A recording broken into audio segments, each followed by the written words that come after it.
Students, मैं Arjun Gupta RLB inter college Haidergarh की तरफ से आज आपको पढ़ाऊंगा बायोलॉजी में सूक्ष्म प्रवर्धन।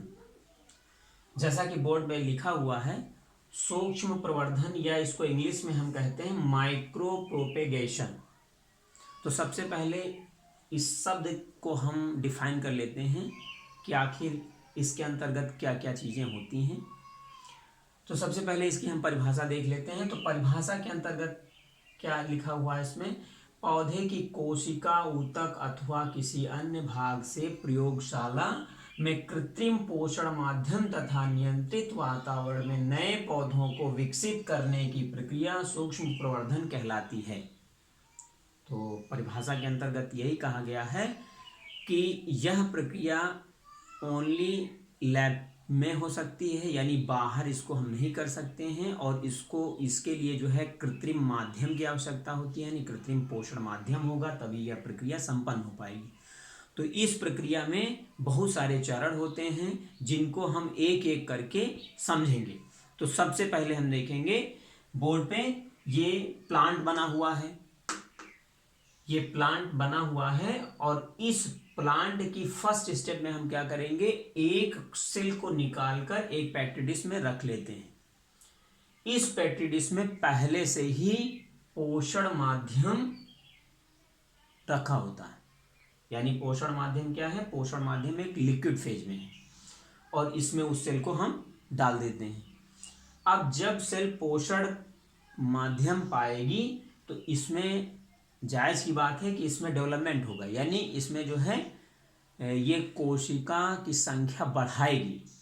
ठीक, 1 से 2 बनेगी, 2 से 4 बनेगी, 4 से 6, 4 से 8 बन सकती हैं। तो इस तरीके से सेल्स बढ़ेंगी।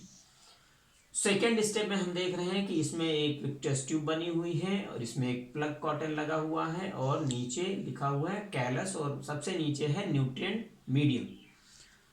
तो कैलस क्या है, कोशिकाओं का एक समूह, यानी जो पहली सेल्स है इसके परिवर्धन, यानी यह जब वृद्धि करके बहुत सारी सेल्स में बन गई है तो इसको हम क्या कहते हैं, कैलस कहते हैं।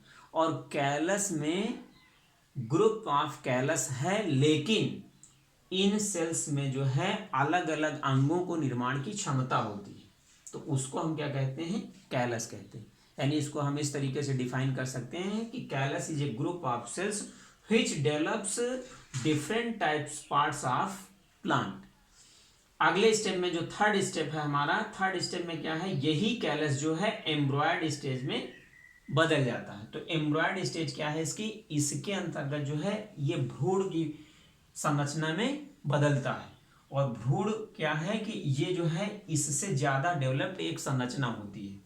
फिर अगले स्टेप में फोर्थ स्टेप आता है। तो फोर्थ स्टेप में क्या है, जो भ्रूण होते हैं ये छोटे छोटे जो है प्लांटलेट में बदल जाते हैं, यानी छोटे छोटे ऐसे पौधे जिनके द्वारा जो है पौधा बनेगा।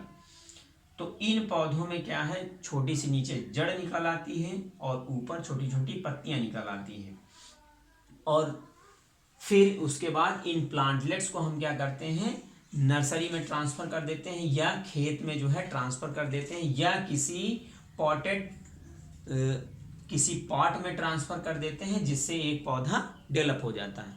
अब देखिए समझने वाली यहाँ पर ये बात है कि यहाँ पर जो लिखा हुआ था सूक्ष्म प्रवर्धन, सूक्ष्म मतलब है ये कि सबसे छोटा, यानी पौधे के एक छोटे से भाग के द्वारा यहाँ पर बहुत बड़ा प्लांट बन जाता है। और इसमें कई स्टेप हैं। सबसे पहला स्टेप ये होता है कैलस वाला। तो कैलस वाले स्टेप को हम अलग प्रकार के न्यूट्रिएंट्स में डालते हैं, और जब इसमें जड़ों का बनना शुरू हो जाता है तो इसको अलग वाले न्यूट्रिएंट्स में डालते हैं, यानी जहां पर जिस न्यूट्रिएंट्स की हमें आवश्यकता होती है उस प्रकार के न्यूट्रिएंट्स में इसको हम ट्रांसफर करते हैं। तो जब इस तरीके से ट्रांसफर करने के पश्चात ये पौधे में डेवलप हो जाता है, यानी छोटे से पौधे में डेवलप हो जाता है, और इसी को हम खेत में लगा देते हैं, जिससे जो है एक पौधे के समान, जैसा पहला हमारा पौधा था उसी के समान एक पौधा डेवलप हो जाता है। तो यह प्रक्रिया पूर्ण रूप से सूक्ष्म तकनीक कहलाती है। यानी इसके अंतर्गत हम क्या कर सकते हैं, एक पौधे से, पौधे की कोशिका अथवा टिश्यू से कोई भी पौधा बना सकते हैं। That's all.